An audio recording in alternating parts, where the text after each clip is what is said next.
뭐 우리가 그 가격 흐름과 관련해서요, 한 가지 더 이제 예를 들어 보겠습니다. 2008년도입니다. 2008년도. 2008년도에 어떤 일이 있었죠? 금융위기가 있었습니다. 금융위기. 이 어마어마한 겁니다. 이 당시에. 우리는, 이 젊은 분들은, 이렇게 잘, 이렇게 모르고 넘어가셨겠지만은, 2008년도에는 어떤 겁니까?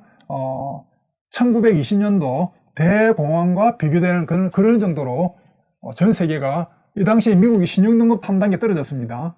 처음으로 미국이 신용등급이 떨어졌습니다.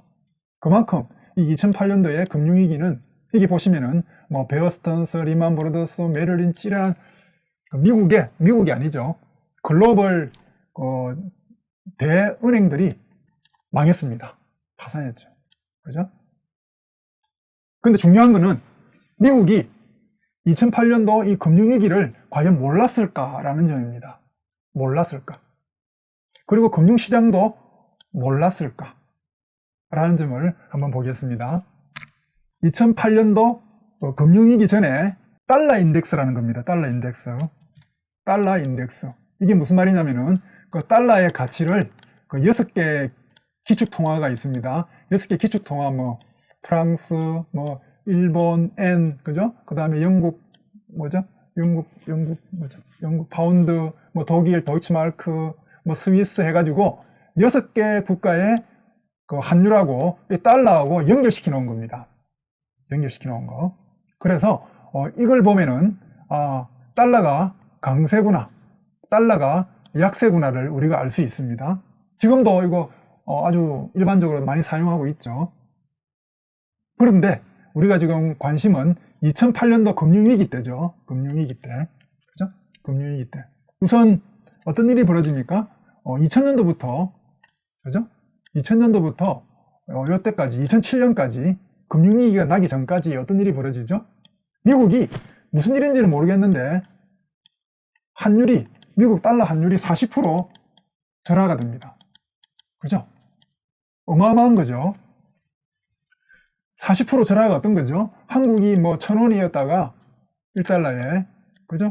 40% 절하하면은 1,400원입니다. 그죠? 1,400원까지 원화가 절하된다면 한국 난리 나죠? 난리 납니다. 그죠? 그런 것처럼 미국도 이미 전 세계의 금융시장에서는 미국이 어마어마한 일이 벌어지고 있다. 미국이 어마어마한 일이 벌어지고 있다는 걸 이렇게 보여주고 있습니다. 실제로. 더 중요한 거는 이때입니다. 그러니까 금융위기가 나기 한 3개월 전이죠. 금융위기가 나기 한 3개월 전에 우리가 이게 달러 인덱스라는 게요, 1970년도에 만들어졌습니다. 그때부터 이 달러 인덱스가 80까지 내려간 적이 없습니다. 80까지. 뭐 베트남에서 미국이 졌고, 그 다음에 아까 플라자 합의하고, 미국도 많은 위기가 있었는데요. 50년 동안 한 번도 80 밑으로 내려간 적이 없습니다. 그런데 2007년 10월 달에 80 밑으로 내려갑니다. 그죠? 80 밑으로. 이게 우리 금융시장에서는 어마어마한 사건입니다. 왜냐하면은 어떤 우리가 말하는 그 새로운 저가라는 표현을 쓰거든요. 신저가. 50년간 한 번도 경험해보지 못한 신저가를 이때 깨졌다는 것은 미국이 무슨 어마어마한 일이 있다. 우리가 그 금융위기라고 모기지 사태가 나기 전에 이미 금융시장은 도망가기 시작합니다. 뭐 당연하죠. 여기 보시면은 세상에서 가장 안전한 자산인 금값은 뭐 얼마죠? 네, 200에서 600까지 올라갑니다. 3배가 올라가죠. 금값은. 그러니까 이미 지금 이 당시에, 그죠? 이 금융위기가 왔을 때 시장은 알고 있었다. 그렇게 우리가 생각할 수 있습니다. 뭐 미국은 이때부터 이제 난리가 났죠. 2008년 1월 달에 금리를 갖다가 이제 폭락을 시킵니다. 4%에서 3%까지. 우리가 막 빅스텝, 그죠? 빅스텝이라는 표현이 이런 데서 나왔죠. 빅스텝이라는 표현이. 바로 그냥 막 1% 이상씩 3%에서 2%, 2%에서 제로까지 바로 보내버립니다. 제로입니다, 제로. 그죠? 언제? 2008년도에 미국이 그죠? 이게 얼마나 위험한지를 이때 이제 알고서 조치를 취한 거죠. 그런데 실제로 미국이 몰랐냐? 안 그렇죠. 이미 이렇게 10년 동안 시장은 시그널을 주고 있었습니다. 그죠? 10년 동안 시장은 시그널을 주고 있었습니다. 네.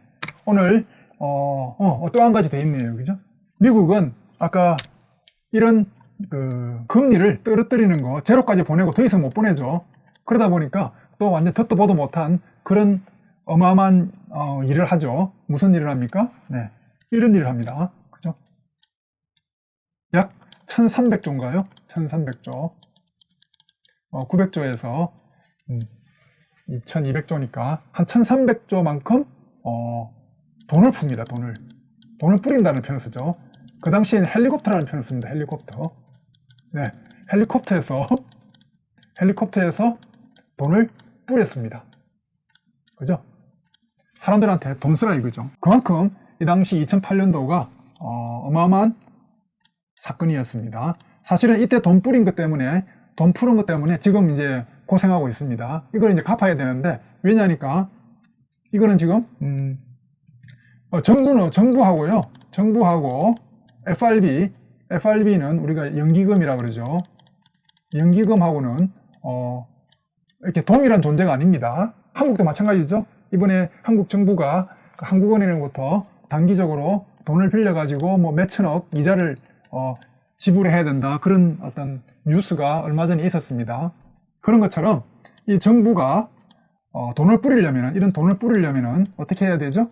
연기금이 아니죠. 연기금이 아니라 연준이지, 연준. 그죠? 네. 중앙은행이죠. 미국의 중앙은행 FRB한테 채권을 주고요. 채권을 팔아서 그리고 돈을 받아가지고 이 돈을 이제 우리 민간에 푸는 거죠. 재정 지출이라는 그런 표현을 씁니다. 그러면은 이 연준은요, 채권을 본인이 갖고 있잖아요. 그 채권은 자산이죠. 그 자산이 엄청 늘은 거죠. 근데 이 자산은 정부 입장에서는 빚입니다. 그죠? 빚. 그래서 이 자산이 지금 어마어마하게 지금 한 6조입니다. 이 당시에는 2조인데 6조만큼 지금 한 3배 정도 가 있어 가지고요. 이걸 지금 정부는 갚아야 됩니다. 뭐로요? 세금으로. 그죠? 이게 지금 앞으로의 큰 우리 전 세계 글로벌리 어떤 큰 경제 회복의 걸림돌이죠. 결론은 뭐죠? 네, 오늘 우리 결론은 금융시장은 큰 이벤트. 어떤 이벤트입니까? 예를 들어서 하마스가 이스라엘을 공격한다. 아니면은 9.11 때 그 어떤 존재 있죠. 그 존재가 미국을 공격한다. 그럼 공격할 때 이 사람들은 공격하는 것 더하기 돈을 벌면 좋겠죠. 더하기 돈. 그죠? 네. 자신들의 목표도 이루고 돈도 벌고. 돈을 어떻게 벌죠? 이런 금융시장을 통해서 돈을 벌기 때문에 이런 이런 이벤트가 있기 전에는 반드시 시장의 어떤 그런 시그널이 나타나게 되어 있습니다. 뭐 미국도 마찬가지죠. 이런 시그널이 분명히 있습니다. 그죠? 따라서 우리 관리는 뭡니까? 과거에는 그죠? 아까 그 네이선처럼 로차일드 가짜 정보를 만들어서 시장을 속일 수 있습니다. 가격을 속일 수가 있지만은 지금은 가격 정보는 워낙 많기 때문에 우리 일반인들도 충분히 그것만 살펴보면은 당하지 않을 수 있고요. 또 그걸 또 이용할 수 있습니다. 문제는 그런 가격 정보들을 우리가 해석할 수 있어야 되고요. 아까 예를 들어서 이거 우리 해석할 수 있어야 되죠. 요거 이 CDS가 뭔지 알아야 됩니다. 그죠? CDS 해석할 수 있어야 되고 그리고 뭐 이것도 마찬가지죠. 그 달러 인덱스가 뭔지 이런 거 우리가 알아야 됩니다. 그리고 통계적으로 또 신뢰를 해야 되고 행동으로 옮길 수 있어야 한다는 겁니다. 오늘은 이 정도로 우리 이슈 분석을 마치겠습니다. 다음 주에는 더 큰 사부작 정도로 해서요. 큰 어떤 그런 이슈를 가지고 다음 주에 찾아뵙도록 하겠습니다. 오늘 이것으로 마치겠습니다. 수고했습니다. 네.